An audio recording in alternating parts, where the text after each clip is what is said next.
Sawubona is the deepest form of being seen. In our culture and tradition, it is the welcome as well.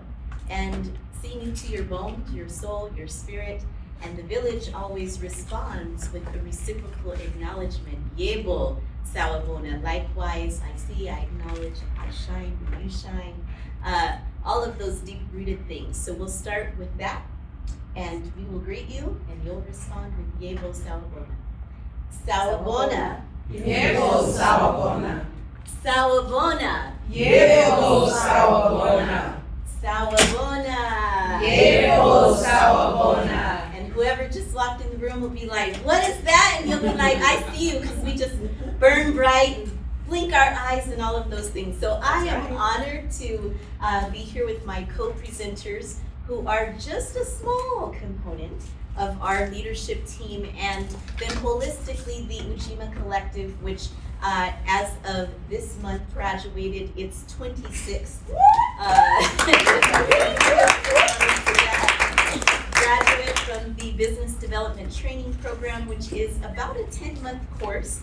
And I guess they kind of tell me that it's like going through what?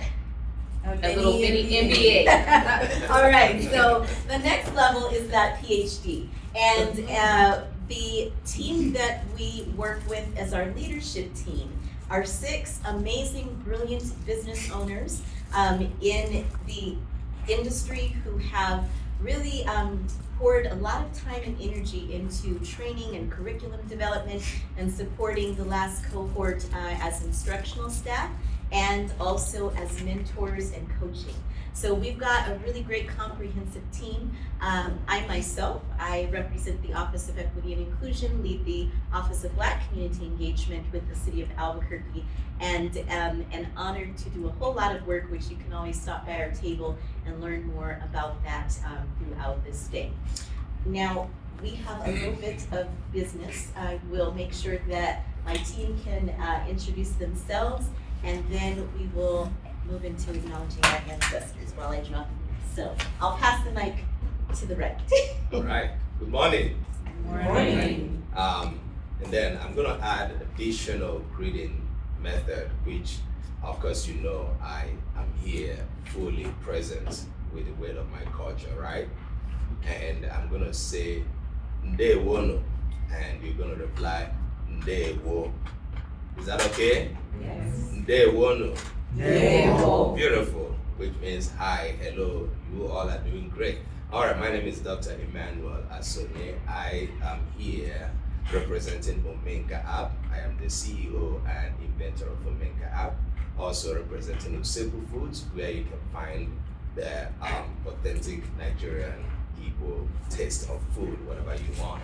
And I also run a non-profit, Indigenous Hands and Voices. So I'm glad to be convinced. I'm gonna hold it here for the moment. Abaragani. Gina Lamini Jupera. And so I'm saying hello, my name is Jupera. I am the inventor of the Kin Wrap. We're the world's first collagen head wraps for scalp and hair health. You can find our wraps in the Albuquerque Sunport and now internationally when you travel. Through my work with my small business, I believe economic advancement begins at home. So I teach my children everything from social media to writing grants, and that led me into Her AI. So for the past 3 years, I have just dove deep into AI and digital transformation, and I then founded Her AI. So I am here to teach and empower every one of you to launch and start those businesses, create those ideas, bring those into fruition, using the tools that are right in front of you. Back to me. Gina Lamuni, Niima Kamaria Hanifa, which means born during prosperous times like moon, a true believer in Swahili, which is my name, and also the Swahili greeting. So we have a principle in the Ujima Collective where we are dedicated to evolving language. So throughout this presentation, if you hear something that doesn't sound necessarily like your mother tongue, what we want you to think about is every time a newcomer is moving into the city or the state, crossing a border, that they have had experiences that we may not necessarily completely understand, but know that they are working really hard to be able to learn English as their language, and also that in our company mottos, we embrace language and want to celebrate those and use welcoming language. And also what you should know is that Swahili, for example, is a global language of business.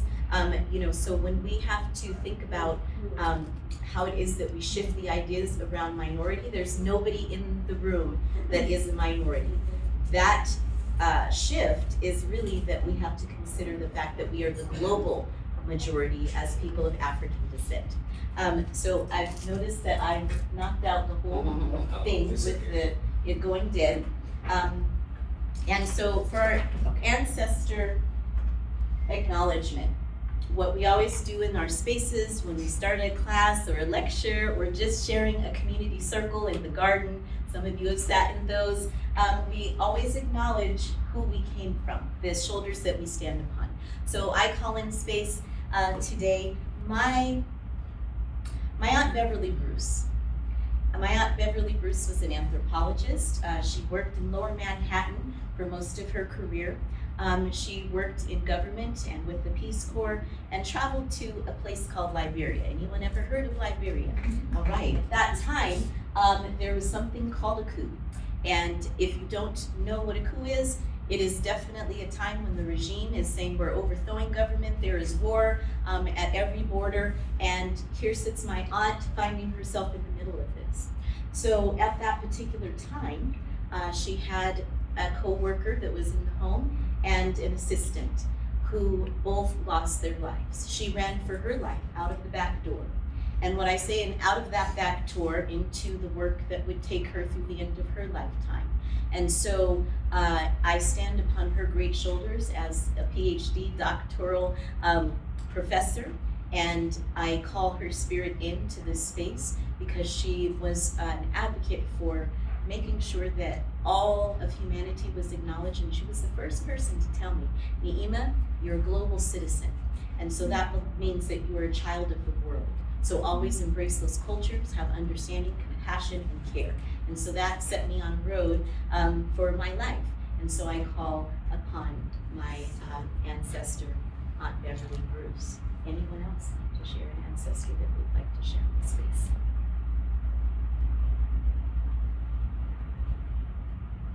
I'd like to call upon my Aunt Stacia, who recently passed 4 years ago. She was also a global citizen. She did nonprofits in New York as well. And I just would like to call upon her spirit. And so we say her name, say it with me. Stacia Murphy. Stacia.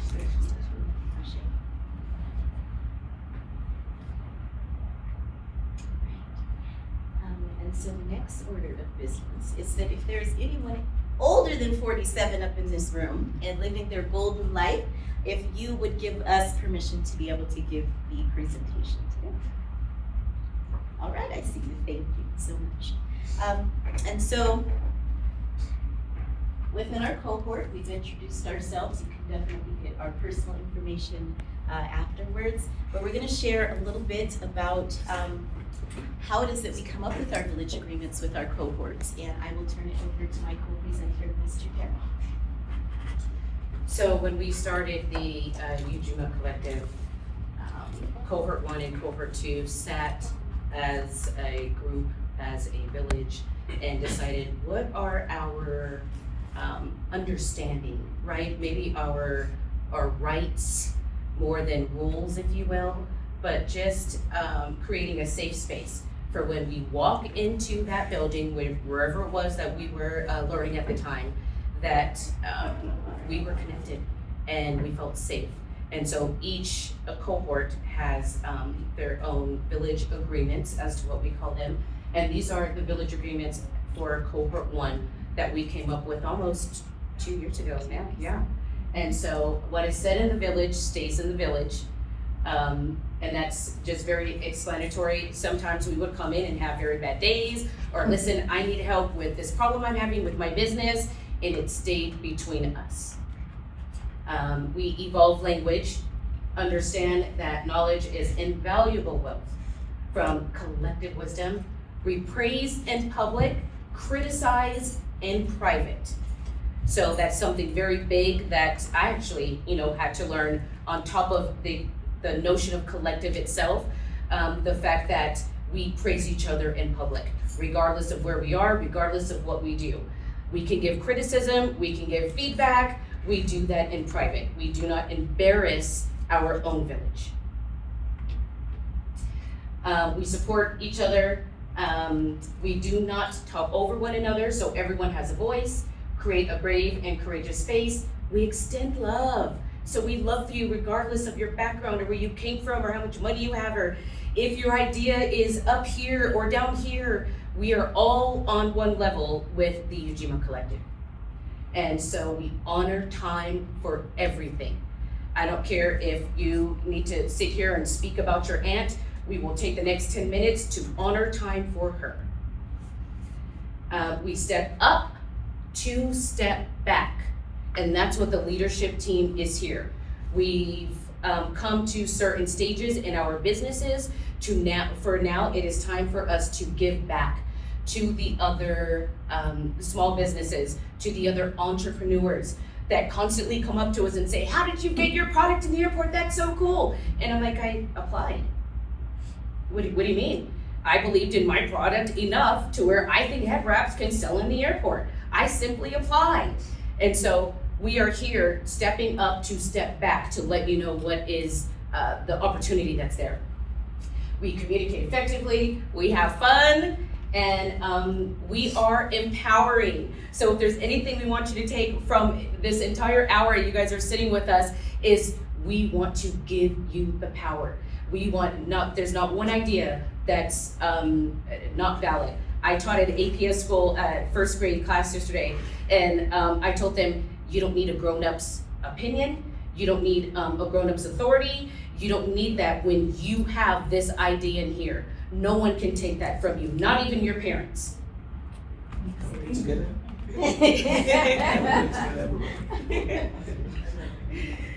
So now we will, I'll turn it over to Naima, and we will go through Village 2. All right. Excuse me, agreements.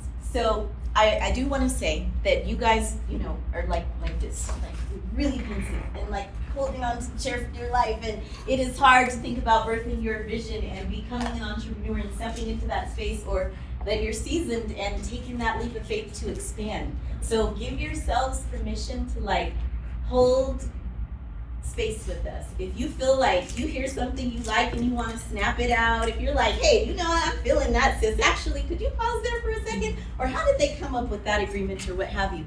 Feel free to engage, to interact. If you need to stretch it out a little bit, do that too, because sometimes we get in our own way and in our body, or we just think this is the only place that education happens from because I'm at the front of the room.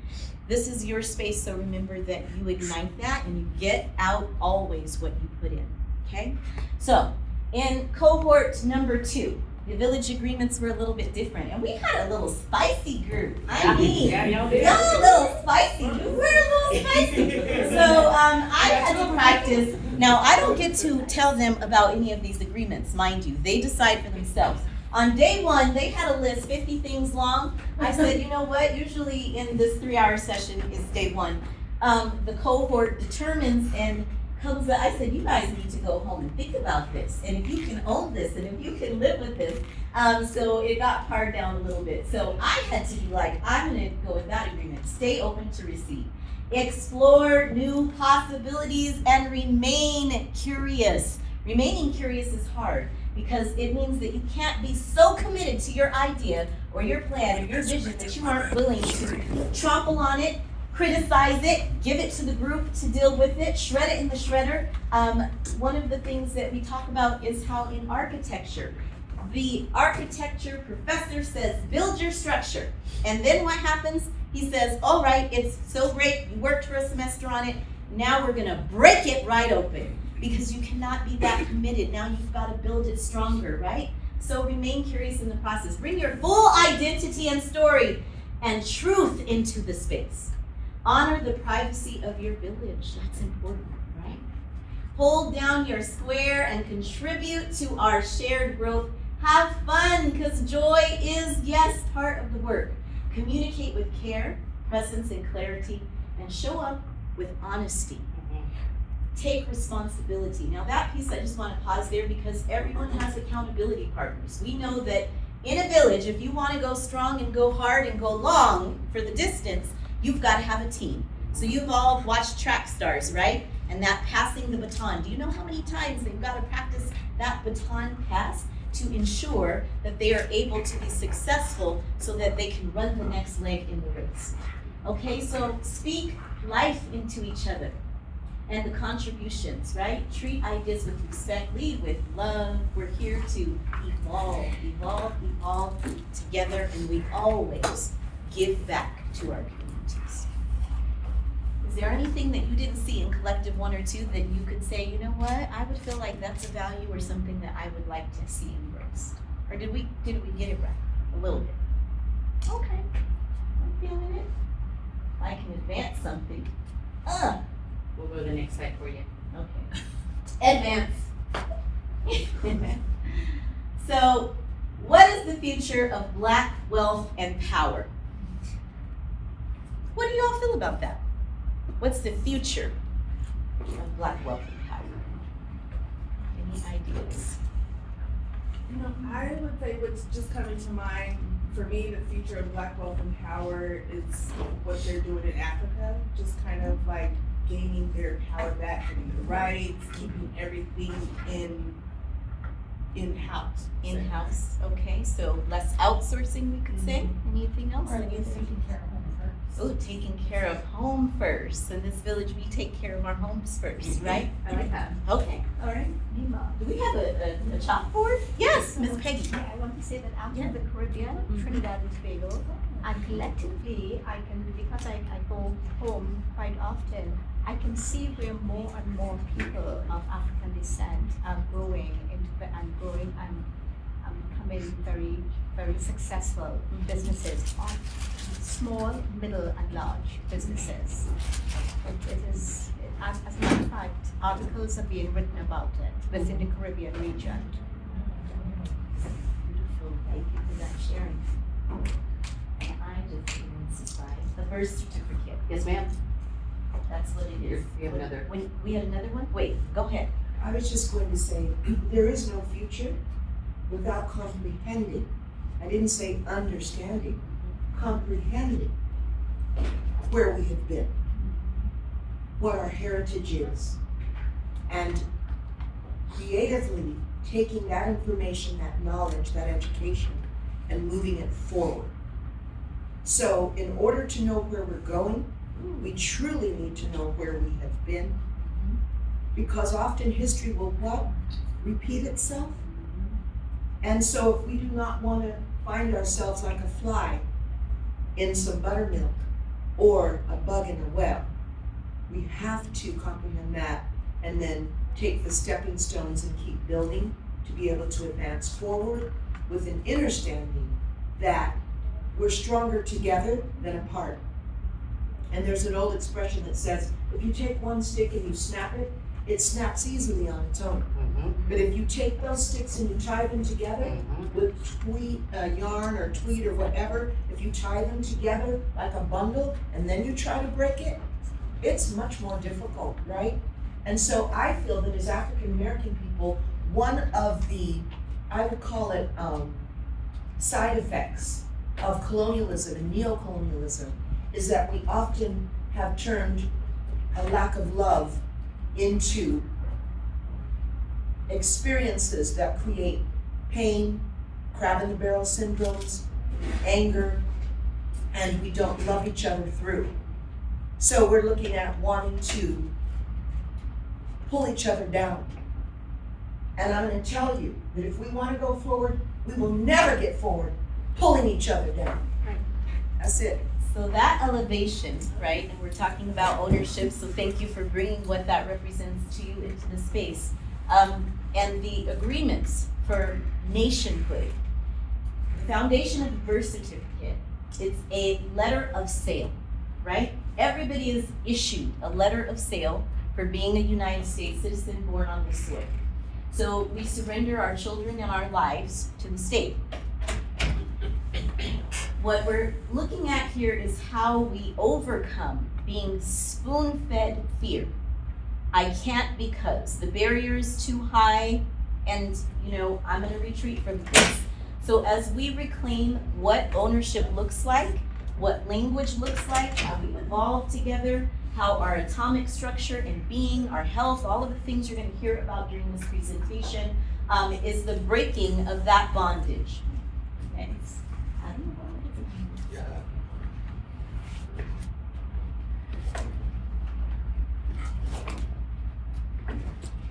So when I gave the analogy earlier of when you build that perfect model and then it's like you've got to break that thing and you're looking and it's like, oh, it's crushed and splintered, your business conducts an energetic flow. When someone comes into a space, they feel welcomed or they feel like, oh, that front desk, they didn't greet me properly. Before that, backing it up and rewinding to what they experience in the digital world and interface. Did you have that presence that actually delivered the product that they expected to receive when they landed on site? And so when we talk about the consciousness around the billionaire consciousness or mindset, and that the fight is being won in the invisible, what does that kind of represent for you? Some ideas that you could throw out. Grab them from the stars. Yes. To me, I actually that one out because to me it's like in those moments when you might be sitting in your car thinking, I can't do this. Right. And nobody's there with you, it's just you. Mm-hmm. And you make the decision to keep going. And that internal fight that is invisible to everyone except yourself. Okay. That's where you win. Keep going forward. Absolutely. I love that. So what we're talking about there is the energies of the natural world. How do things work?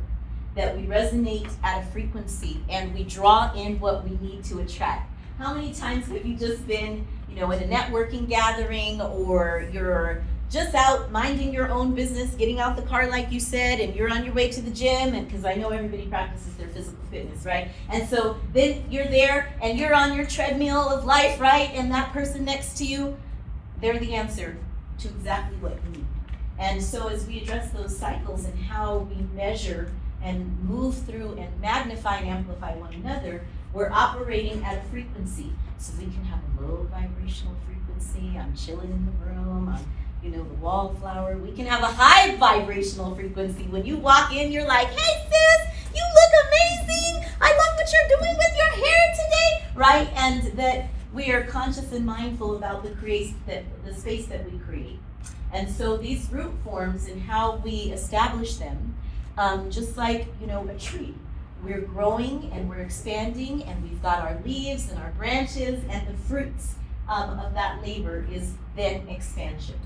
So for millennia, we've used all sorts of systems in navigation to chart our ancestral power and where we are heading.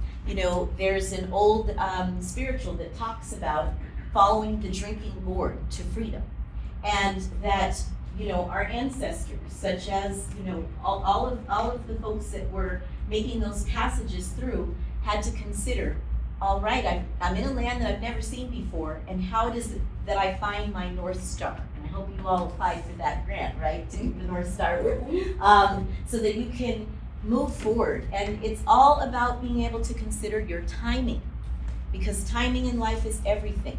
In that planning and how you strategic plan and look at how is it that we're going to move forward and what we've been able to create.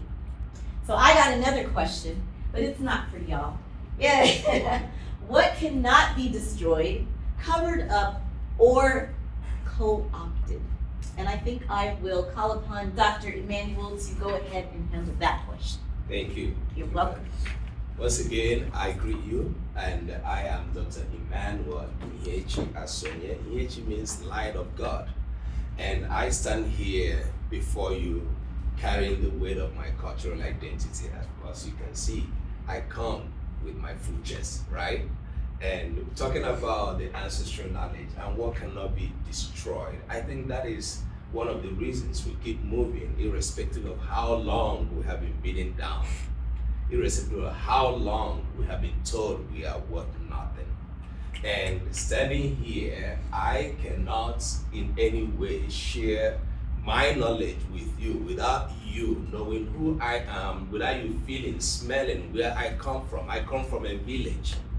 I come from a village where we gather together, where Chinua Achebe will say, we gather in our neighbor's house to see the moon, not because we don't see the moon from our own house, but because we believe in the unity, we want to see the moon together and enjoy the feeling and talk about it and talk about how the moon radiates in the night and the energy is placed amongst all of us. And when we bring those energies together again, lock them all together in this village, we will raise any mountain and we will raise any ideology into fruition.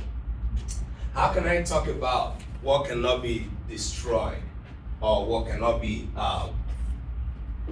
broken without telling you about this young man? The young man, Olaudah Equiano, was a boy who was growing up in his village, far in the southeast of what has become Nigeria today, was being mentored by his father. Just like mentorship was a natural thing that came when a boy is born, he knows his mentorship pathway. When a girl is born, she knows her mentorship pathway. And everybody will play by the rule because both the gods and the humans, they knew what it took, what energy they would bring to make sure there was a balance in the land. And he was always following his father to the court to deliver justice. And one fateful day he was kidnapped. And behold, the next place he saw himself was in Virginia. And from there he was sold 3 times over.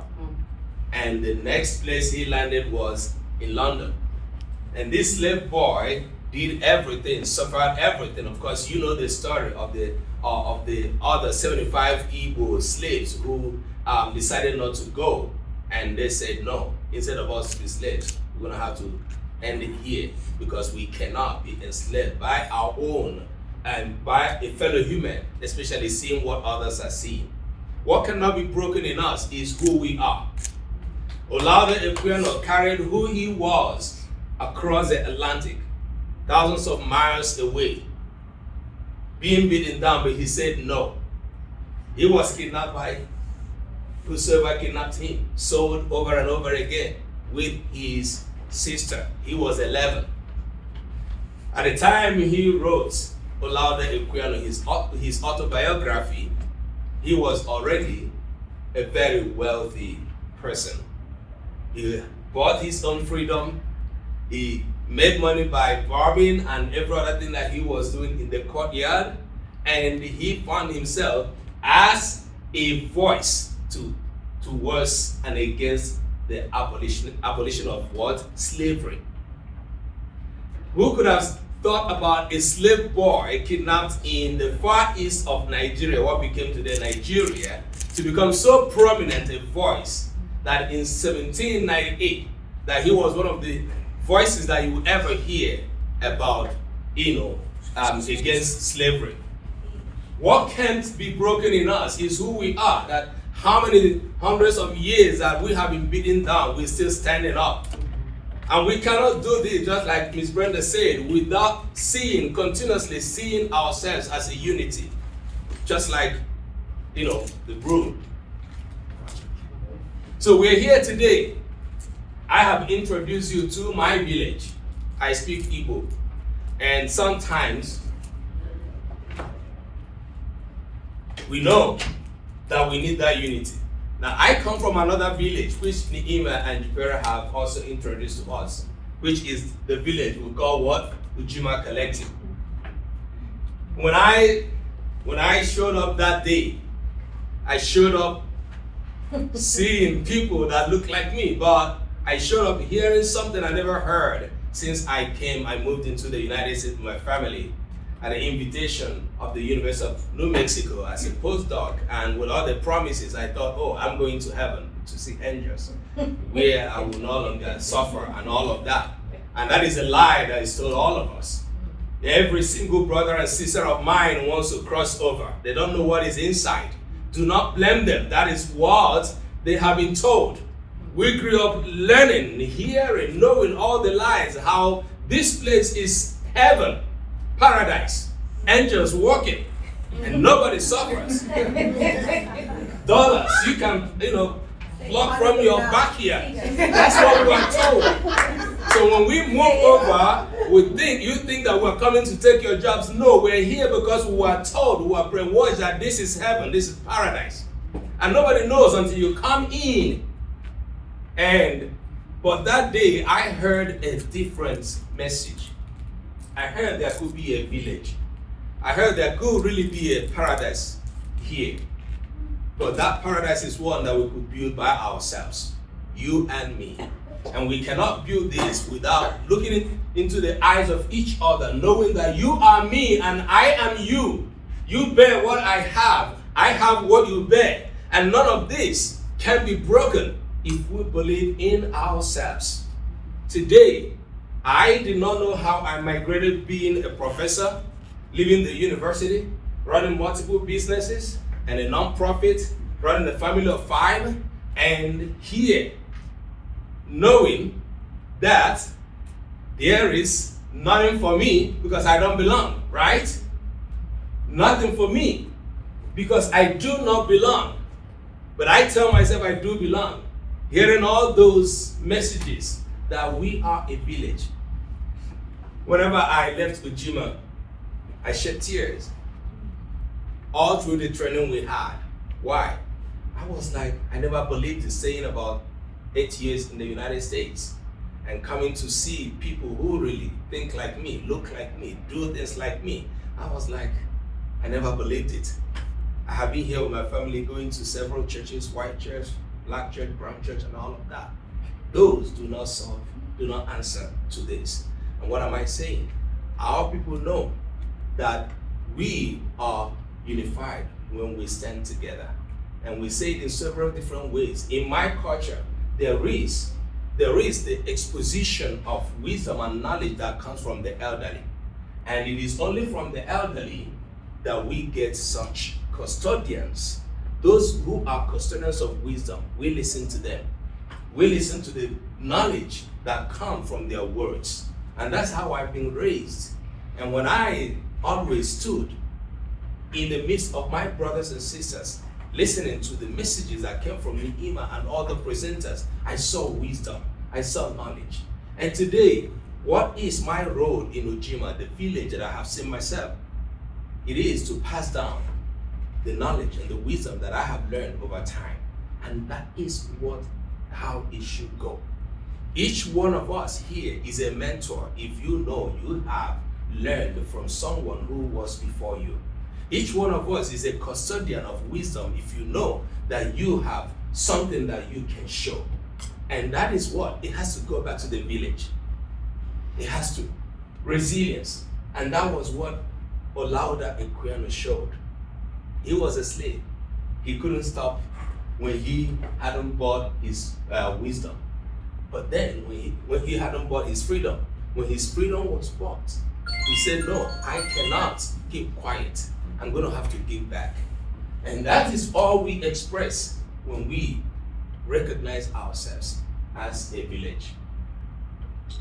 And today we are in the world of technology.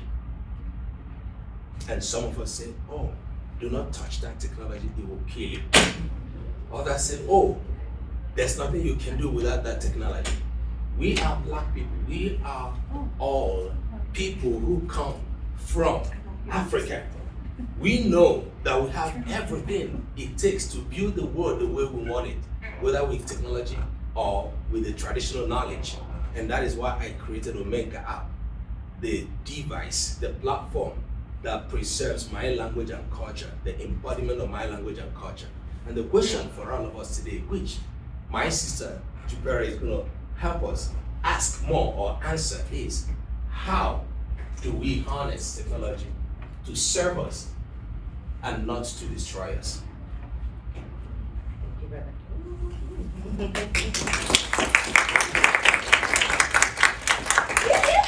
Good afternoon. As I mentioned earlier, I'm Jupera Johnson, and I'm here to speak to you about how do we harness, technology to actually serve us rather than destroy us.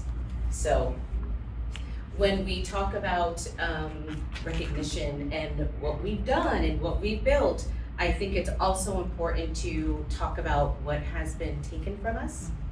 And these are inventions and ideas that brought a significant benefit to the world, but didn't always carry our names with that benefit.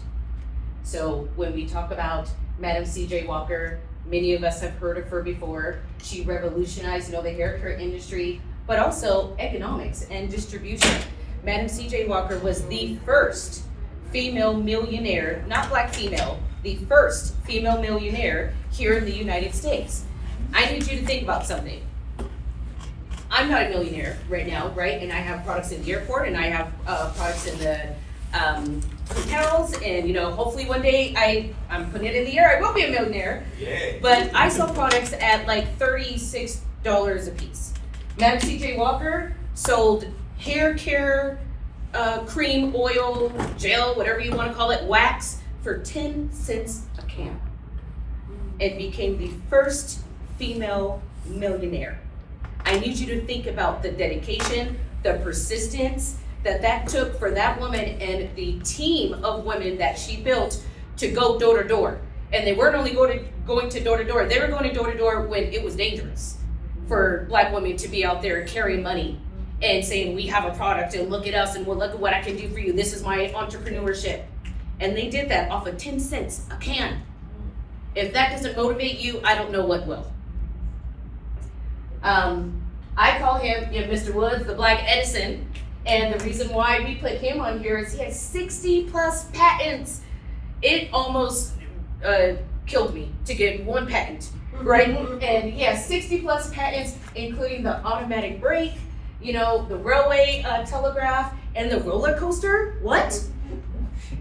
So, Thomas, I thought this was very interesting. Thomas Edison's company actually challenged Woods' patents twice, and Woods won over Thomas Edison's company twice, showing that these were his inventions, that these were his instead of other companies. It wasn't just Thomas Edison. He's the one that we hear about the most, but again, these inventions brought something to the world, but they didn't carry our names and our legacies with them.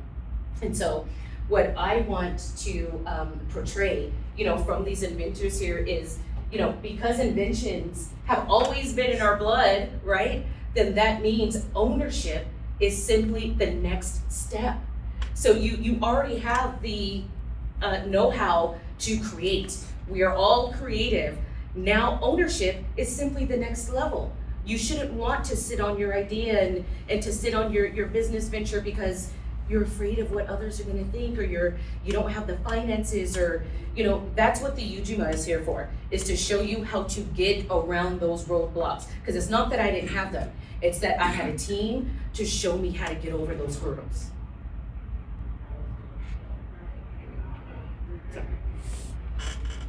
So when we talk about barriers to entry and where tech can directly serve our communities, here's what I've come up with.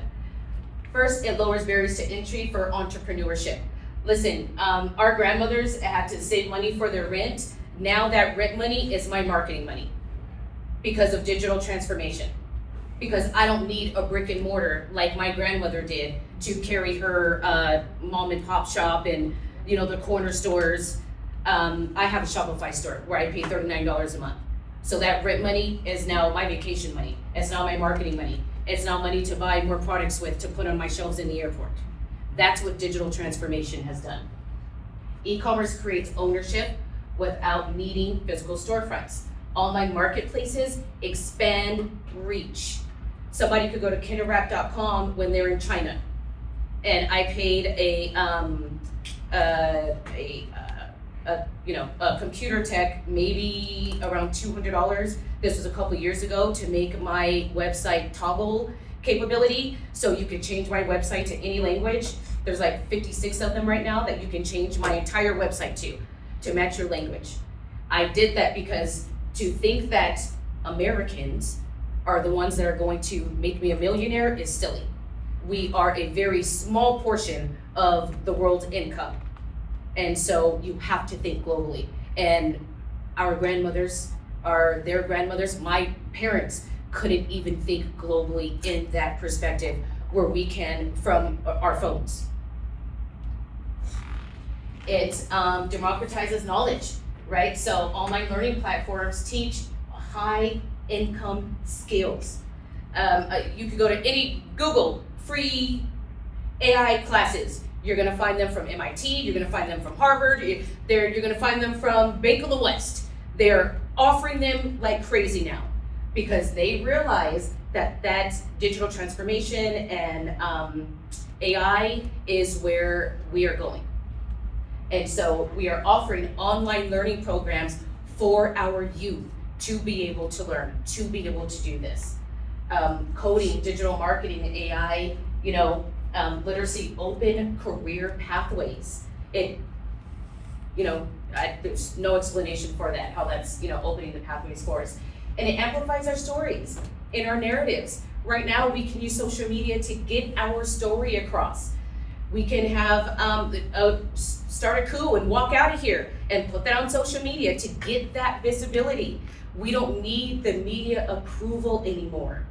And I'm saying this here at the Black Business Summit, but it's not, the social media isn't a Black thing, right?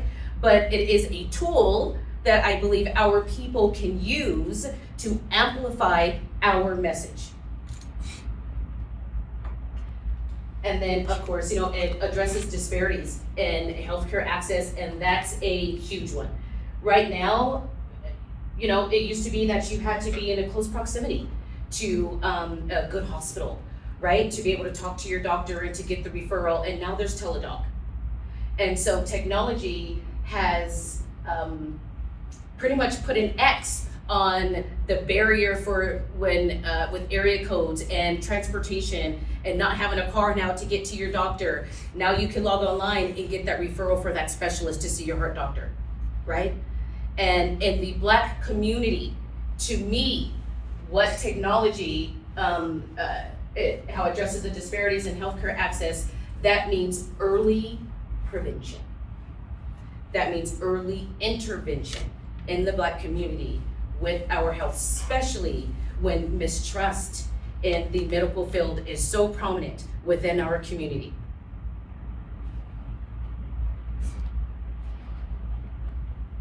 So if you think of the risk, what is the risk if we don't lean in? I'm constantly speaking to people and they're like, I don't like that AI thing, I don't, that technology, that computer, and we just need to all stay away from it.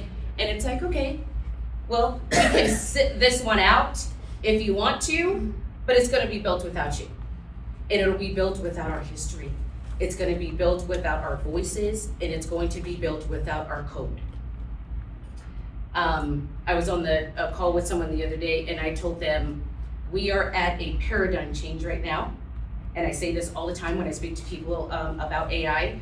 We are literally at a transformational shift to where we can own the narrative. So if you think about when computers first came out, and engineers and scientists and those that looked like they belonged in the industry didn't look like me or any of you, none of you. If you weren't an older white male, you weren't necessarily seen to belong in that space. Now AI is completely shifting that.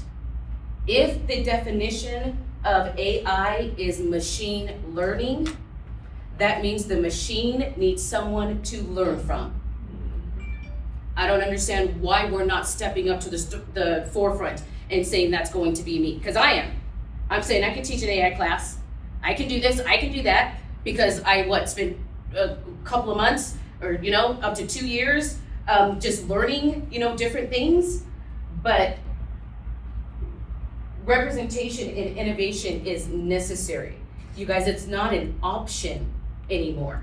It is going to be written without us, right? I was just reading an article the other day, and now AI has taken the blood pressure cups that we all use and has realized that it's not 100% effective on melanated skin. So even them taking our blood pressure, since the beginning of time, we've all used the same blood pressure cup and the same monitoring systems, and now because of AI, they're actually saying against melanated skin, you're not getting the correct reading. That's power. My daughters are sitting in the back here, Ashlyn and Kyla. Ashlyn, I'm gonna put you on the spot here. I said that I believe economic empowerment and advancement begins at home, and I believe that 100%. I took them out of school today to be here because I believe just with everything they are learning in school, it's wonderful, but they are also equally learning something as important being here with all of you and seeing their mother up here. And so I'm putting Ashlyn on the spot here. Ashlyn, so you know when your kids go to you and they're like, oh, I need $5.99 for Roblox or for Minecraft, for my avatar. And so I could buy, new clothes and new hair and everything for my little avatars. Ashlyn's the one that they're paying. Ashlyn came to me early last year and said, can I have your social security number? And we need to do your taxes and everything for Cash App. And I was like, why? And she said, because I make money. So now Ashlyn has a kid account with a Cash App, and it goes through me. So every time somebody Cash Apps her, I get an alarm so I know who it is. And it's kids all day, $50 here, $75 here, paying her to create their avatars that they're playing on these damn games all the time.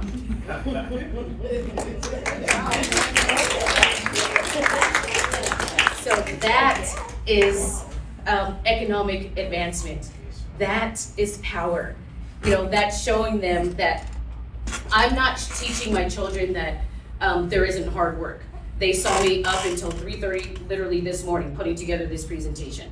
So they know that being an entrepreneurship is hard work, but I'm teaching them do it your way in a sense. And I'm teaching them there's power in that. Because my mom, my dad, my grandparents didn't have somebody to come to them and tell them that. To come to them and say, well, you know what, Ashlyn, in my home, you don't have an option to not go to college. So my girls are gonna go to college no matter what. But make money the way you want to, right? You can do this if you're really into, what is this sort of called that you're doing? What would you say? Are you a builder? Are you a? I work on accounts. So I just do it and I do whatever they want on the accounts for them. Yep. And then they pay me how much I want them to pay me. Yeah. How much money would you say you made in 2025? Like last year? Yeah. At least like 1,000, because I had a couple people Yeah. do it. And I usually get it in like hundreds of dollars because Yeah. they want to walk them. And so I'll ask Ashlyn, it's 8:30, Ashlyn, okay, it's time to go to bed. What are you doing? She's on the computer in some little kid's account, like building for them, right? And then in the middle of the morning, I get an alert and it's like, so-and-so sent Ashlyn $50. Do you approve? I mean, it's amazing. So when we talk about, I put this picture here because the sunflower, this is just very interesting. Did you know the sunflower is a symbol of prosperity and vitality and loyalty? And I put this because our sunflower is dying because we are not jumping into AI. The sunflower is innate to adapt. When the sunflower grows, its face turns the direction of the sun to get that absorption. It knows what it needs to do to advance. And that's how I want us to be. To know that this is at the forefront. We are at the frontier, which is what our first slide said, and we need to take advantage of that. Yes. So when we talk about our AI, we talk about our ancestral intelligence. Meaning it is already in us. And then, good, I don't know if you are familiar with the term Sankofa, but it's a term comes from Ghana. Yeah. Yes? And what that means is to go back and fetch it. So quite literally symbolizes the importance of learning from the past to build a better future. To pay due regard to the lessons and practices of the past and how to draw on them to inform the present of the future. And so Sankofa, we didn't enter this era blindly or without any knowledge. It is already in our roots. It just simply needs to be ignited. So that leads me to the question for Ms. Ujima. How will we engineer what the future of Black ownership looks like? Oh my.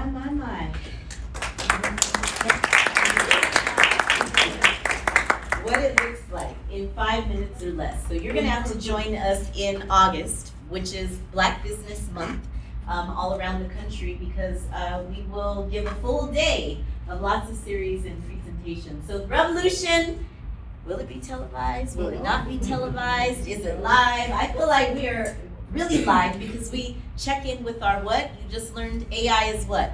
Our ancestral intelligence. So we called that in, and we know that we have billions of years behind us that keeps us moving towards the gates. Now, when we talk about gates, and people go, oh, the gatekeepers, and they're locking us out of everything, and what I want you to think about is behind the gate.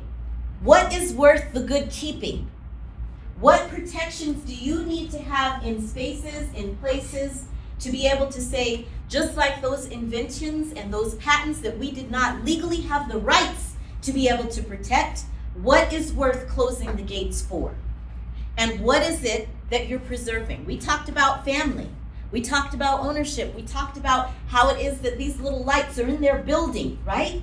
And so when we think about those seeds that are in the garden and the sunflower turning to the light, we gave over 500 sunflowers out for what? Graduation. And surrounded the entire room with light. Because even in dark spaces, when you don't see a window, you can still channel in light. That's the power that you have to be able to facilitate an environment that you can set that course in that direction for change, okay? So we have to consider the next 7 generations. That's what we're thinking about. Our indigenous brother and sister teach us these lessons in this land that we inhabit. We acknowledge them. And that freedom is the final frontier.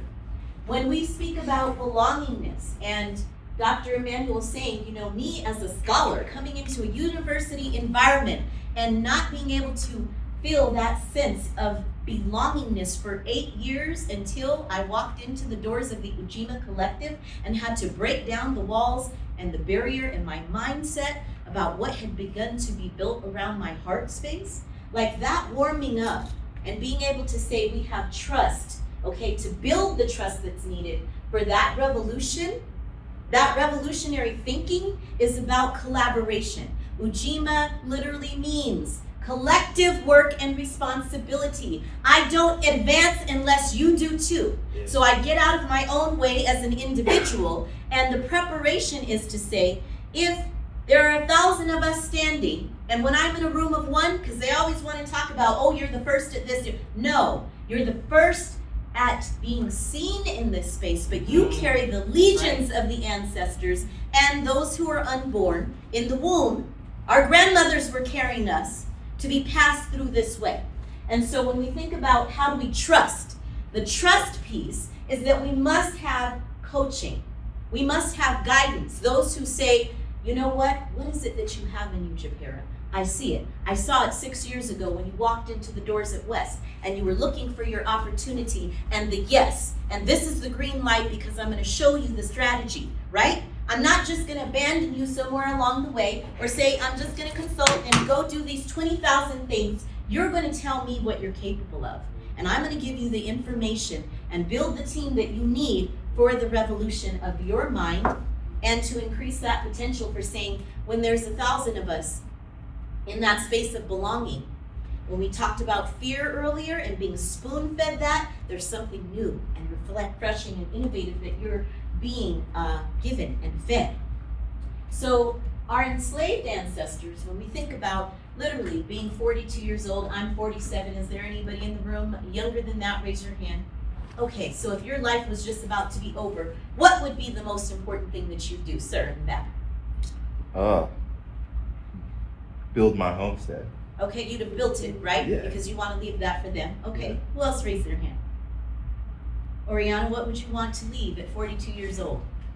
Good relationships. Good with relationships, friends and family. friends and family. Tiffany, I would like to leave like a blueprint. you want to have a Where blueprint to where they go. could look at where to go. Anybody else? Irrevocable trust. One more time. Irrevocable trust. An irrevocable trust. So our elder, Miss Brenda, earlier spoke about the crab in the barrel. In the Ujima collective, that doesn't exist. It's not part of our language. It isn't even something that we acknowledge, because all that we're doing in trust and love and equity and relationship is building so that we have a system of power that is built by our own design. And what that means is that you are defining the energy and the transference of the new ideas. There are no new ideas under the sun, right? But that we are the stewards of them and we are able to choose. So you're the investor.